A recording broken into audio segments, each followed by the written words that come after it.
Senhor Presidente do Conselho de Direitos Humanos, Senhora Alta Comissária para os Direitos Humanos, senhores ministros, ministras e altas autoridades aqui presentes, senhoras e senhores.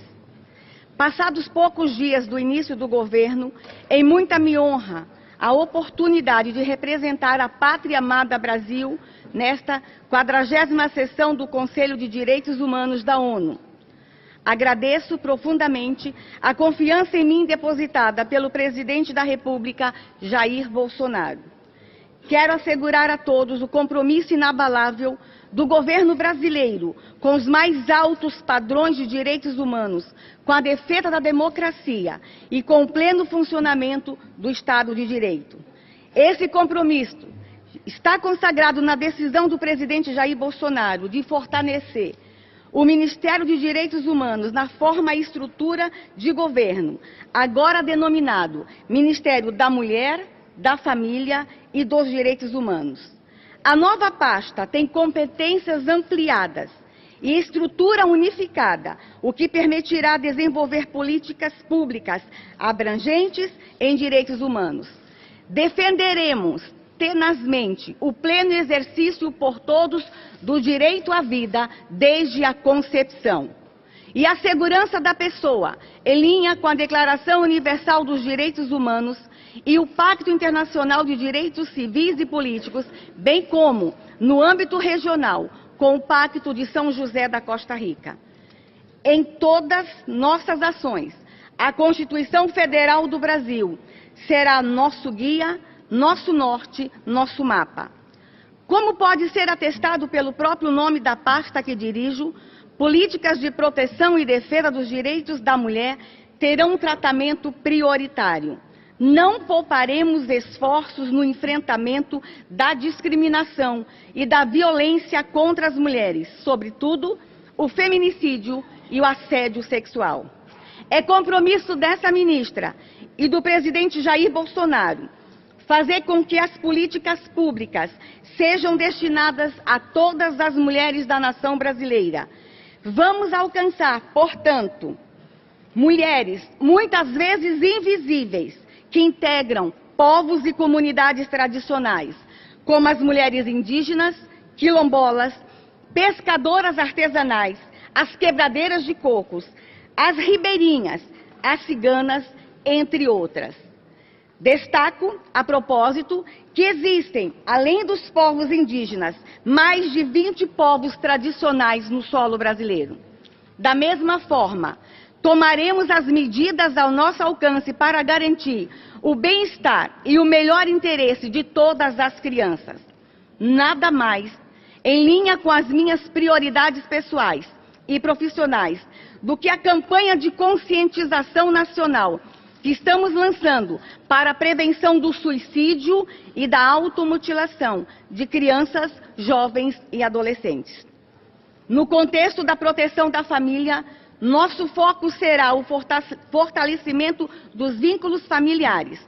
Além disso, redobraremos os esforços para prevenir a mortalidade materna, neonatal e infantil. Buscaremos revigorar o Bolsa Família, por meio de desembolso do 13º benefício, ao mesmo tempo que realizaremos auditoria para coibir irregularidades e excessos. As medidas de promoção e de proteção dos direitos das pessoas com deficiência serão intensificadas nessa administração. Definimos como meta prioritária para os primeiros 100 dias de governo regulamentar a Lei Brasileira de Inclusão da Pessoa com Deficiência, de forma a assegurar, na prática, o que na lei determina no papel. Estamos comprometidos em avançar de forma decidida com a inclusão nas escolas e a acessibilidade nas cidades. As pessoas com deficiência estarão no centro de todas as decisões que os afetem. Foi com alegria e com muitos aplausos que os brasileiros receberam o anúncio que a secretária nacional dos Direitos da Pessoa com Deficiência é a professora e mestranda Priscila Costa, que é surda desde o nascimento. Ford tem ofertas imperdíveis para você. Aproveite as últimas unidades sem aumento de preço. Pela primeira vez no Brasil, uma pessoa surda ocupa cargo de alto escalão no governo. Acrescento que, por meio da Secretaria Nacional de Promoção e Defesa dos Direitos da Pessoa Idosa, que integra o Ministério que dirijo, conferiremos a este crescente segmento da população brasileira a especial atenção sob a ótica dos direitos humanos. No domínio do combate ao racismo e à discriminação racial, reafirmamos o apoio do Brasil à implementação da Decta Internacional das Pessoas Afrodescendentes e ao Fórum Permanente de Pessoas Afrodescendentes, assim como a negociação de uma Declaração de Direitos dos Afrodescendentes. Em âmbito interno, daremos prioridade à implementação de programas e políticas efetivas, a fim de assegurar o respeito do importante legado legislativo que herdamos. Reiteramos igualmente nossa determinação de combater a violência e a discriminação contra pessoas LGBT. Para tanto, o Ministério conta com diretoria específica e técnicos capacitados para desenvolver relevante trabalho nesta área. O Brasil também segue comprometido com a proteção dos corajosos defensores de direitos humanos, cujo trabalho contribui para a plena fruição dos direitos humanos por todos. Com essa preocupação, reforçamos o Programa de Proteção de Defensores de Direitos Humanos, que passou a incluir explicitamente comunicadores sociais e ambientalistas em seu escopo. Defenderemos com todas as nossas forças o direito à saúde a todos. Nosso programa de HIV/AIDS, referência mundial, terá continuidade e será fortalecido. Há poucas semanas, participei de um simpósio sobre doenças raras, o qual contribuiu para construir importante consenso político sobre a matéria. No Ministério da Mulher, da Família e dos Direitos Humanos, determinei a criação de uma coordenação nacional específica para acompanhar o assunto na perspectiva dos direitos humanos. Os raros são, para o atual governo brasileiro, raros e muito preciosos. Eles serão acolhidos e protegidos pelo poder público, que trabalhará para garantir direitos e oportunidades a todos eles. Senhor presidente, sem educação de qualidade não há desenvolvimento humano sustentável. No plano de 100 dias de governo, merece destaque o lançamento de Programa Nacional de Alfabetização, assim como o compromisso da regulamentação da educação domiciliar. Não menos importante, é claro, a educação em direitos humanos será fortalecida com a disseminação de agenda de promoção da ética e da cidadania, a ser adotada por escolas em salas de aula. Somos um país laico, mas isso não significa que somos um país laicista. No Brasil, todas as expressões religiosas são igualmente respeitadas e protegidas, assim como a opção de não ter nenhuma religião. Em um dos seus primeiros atos, o presidente Jair Bolsonaro promulgou legislação que garante ao estudante o direito de ausentar-se de prova ou de aula em dia que seja vedado o exercício de tais atividades, segundo seus preceitos religiosos. À luz do inegável vínculo entre corrupção e violações de direitos humanos, precisamos enviar ao Brasil e ao mundo a mensagem incisiva de que a luta contra o crime abre caminho para a realização dos direitos fundamentais. Nesse sentido, o governo instituiu o Comitê Interministerial para a condução da política de combate à corrupção, que inclui monitoramento dos órgãos e entidades do poder público para evitar violações. Além disso, as iniciativas legislativas do presidente da República para o combate à corrupção, à violência e ao crime organizado visam a redução dos índices de criminalidade. O Brasil continuará, senhoras e senhores, plenamente engajado com o sistema internacional de direitos humanos.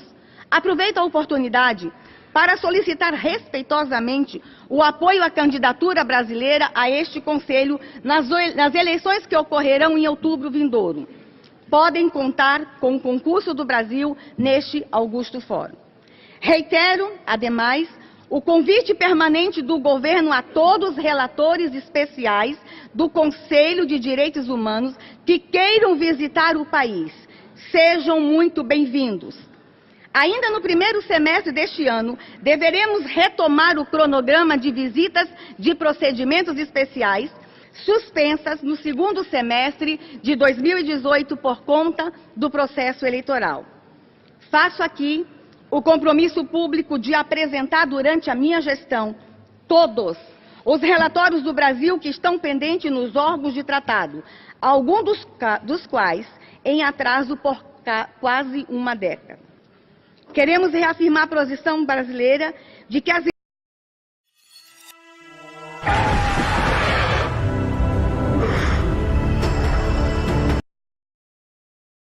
empresas não ficarão isentas da obrigação de respeitar direitos humanos. Como demonstrou a recente tragédia em Brumadinho, a ação ou omissão de empresas podem ter consequências concretas sobre os direitos humanos, notadamente o direito à vida.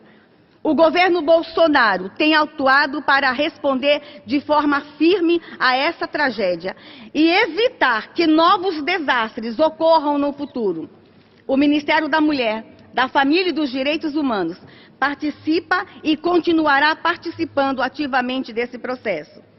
Guardo uma palavra para um tópico que me é muito particular, caro e querido: os povos indígenas. Vejo como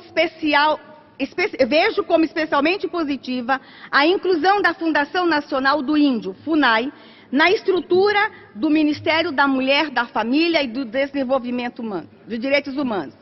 Ao vincular-se um órgão governamental com competência precípua de defender e promover os direitos da pessoa humana, a FUNAI terá sua ação revigorada e fortalecida. Da mesma forma, a transferência das competências de demarcação de terras indígenas para o INCRA em nada afetará o direito constitucional dos povos indígenas.